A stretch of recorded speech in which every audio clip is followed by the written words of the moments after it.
talking a little bit about the civil rights movement, and we've gathered some vocabulary words from our reading.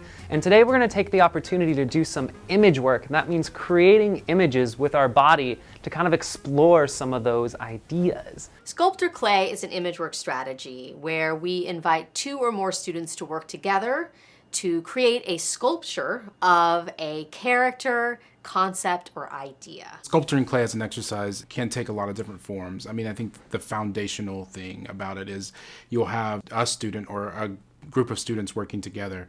One act as a sculptor and the other as a clay, and you create a still image. The way to set students up for success in this strategy is to model first. The first thing I always have my students do, just to be respectful too and acknowledge that they're really sculpting another human being and being safe, is to say, "May I sculpt you?"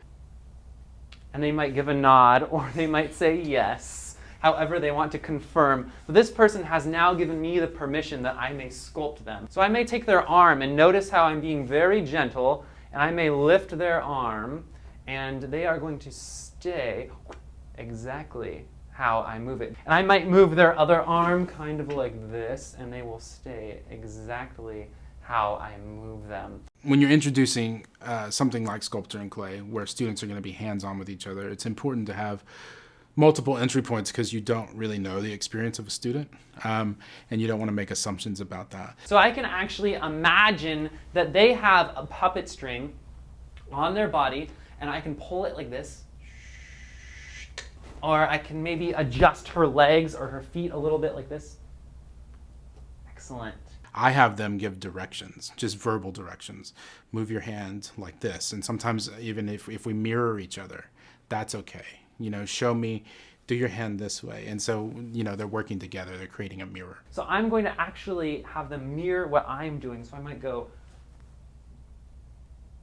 By having these 3 ways of sculpting, what you're doing is you're really giving a way for students to be successful no matter what their comfort level is with this idea of sculpting. We're going to be working on some of our vocabulary words now with a partner. So when I say the word go, you are going to move with your partner and find an open space in the room, and one of you will be A and one of you will be 1. Ready and go.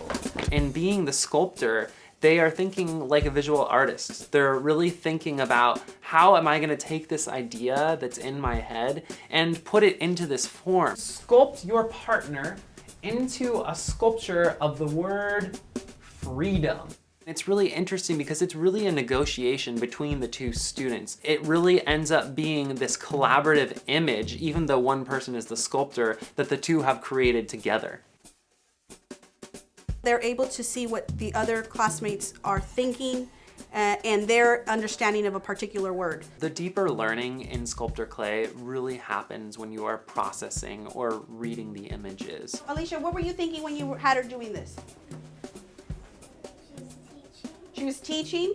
So maybe when you're teaching somebody, you're pointing or you're correcting them. A lot of times teachers get really nervous about the idea of one student is physically manipulating the clay. They are touching another student. But then when they see their students act in this really gentle, purposeful way to create an image, really just gently moving the arm or tweaking the head just so, there's this really beautiful moment where teachers are seeing their students interact in a way that they've never seen them interact before.